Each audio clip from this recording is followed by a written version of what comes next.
Russian তেল ও ৯.৫ million barrel cargo ঘিরে উদ্বেগ। রিউটার সূত্রে জানা গেছে, ভারতের জলসীমার কাছে প্রায় ৯.৫ মিলিয়ন ব্যারেল রাশিয়ান অপরিশোধিত তেলবাহী জাহাজ অবস্থান করছে।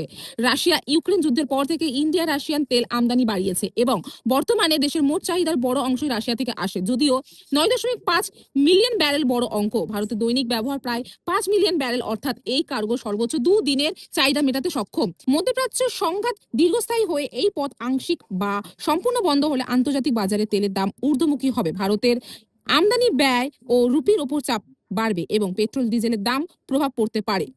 গ্যাসের ক্ষেত্রে দৃষ্টি কোয়ার্টারের দিকে, যা বিশ্বের দীর্ঘ এলএনজি রপ্তানিকারকদের একটি। সরবরাহের বিঘ্ন ঘটলে ভারত বিকল্প হিসেবে রাশিয়ার দিকে তাকাতে পারে, তবে অবকাঠামো ও চুক্তিগত কারণে তাৎক্ষণিক বড় পরিবর্তন সহজ নয়। সরকারি হিসেবে ভারতের স্ট্র্যাটেজিক পেট্রোলিয়াম রিভার্স ও রিফাইনারি স্টক মিলিয়নে প্রায় ২০ থেকে ৩০ দিনের চাহিদা মেটানো সম্ভব। তবে সংঘাত ১০ থেকে ১৫ দিনের বেশি স্থায়ী হলে বিকল্প উৎস থেকে আমদানি বাড়ানো ও শিপমেন্ট রিরাউট এবং মূল্যচাপ বাড়ার সম্ভাবনা উড়িয়ে দেওয়া যাচ্ছে না।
ক্যামেরায় অশোক পাইকের সাথে আমি রিঙ্কি, নিউজ কলকাতা 24।